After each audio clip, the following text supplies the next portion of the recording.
Hello, let's chat about episode 8 of season 1 of Strange New Worlds, the Elysian Kingdom, where the Enterprise is checking out a nebula. Nice, boring episode where Spock cautions Captain Pike not to jinx things by saying how wonderfully easy, wonderful it's going, and indeed, he does jinx them by and they're stuck.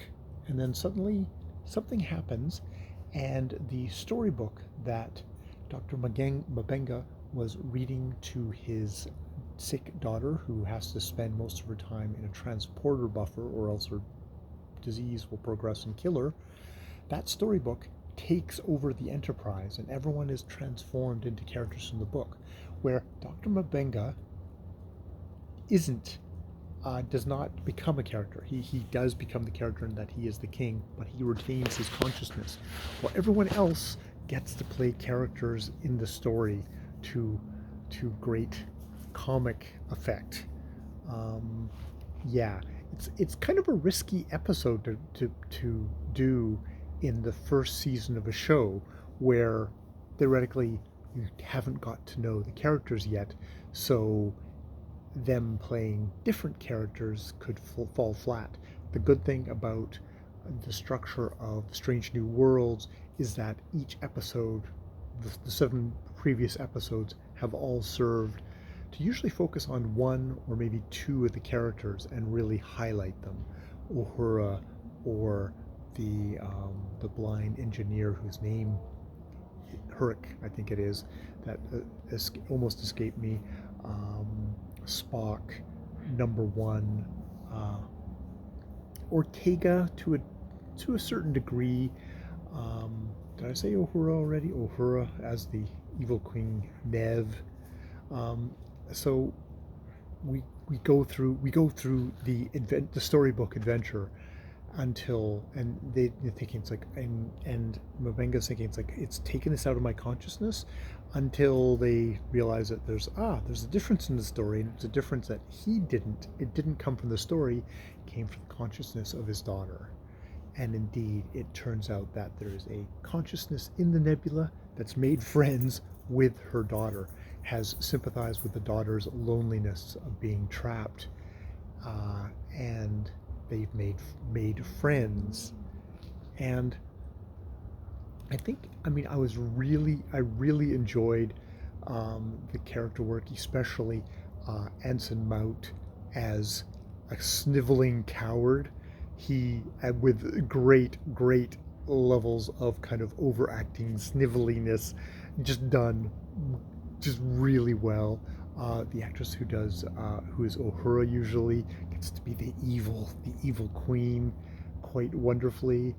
It's interesting to always see Peck, the guy who plays Spock, how he plays human, and that it's interesting to just see the kind of subtle changes in his face when he's acting as a wizard, a human wizard in this story.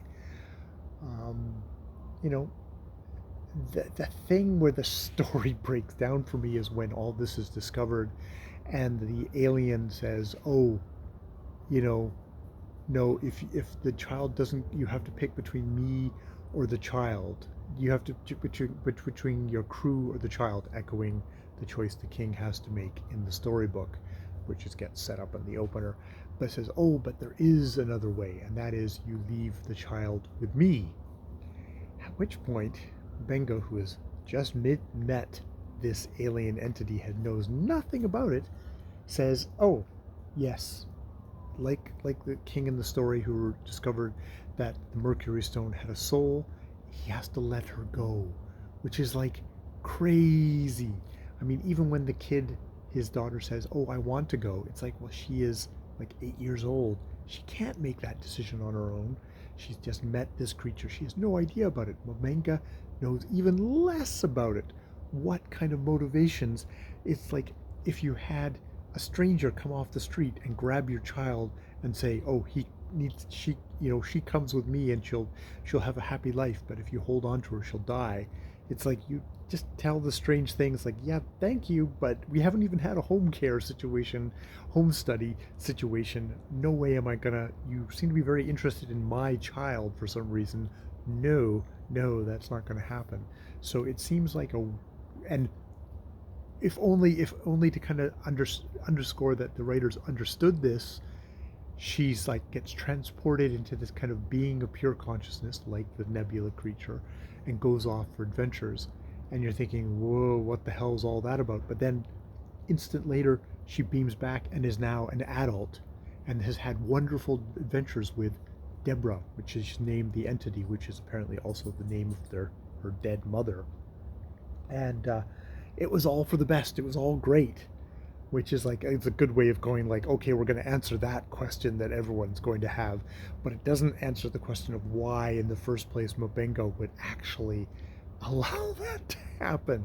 So that's a rather large crater hole at the beginning, at the center of the story, especially since we see Mabenga doing research on the daughter, but we don't see him get to the point where at the start he's doing research, he's trying to figure out how to help his daughter, but it's not like we're given the sense that he is completely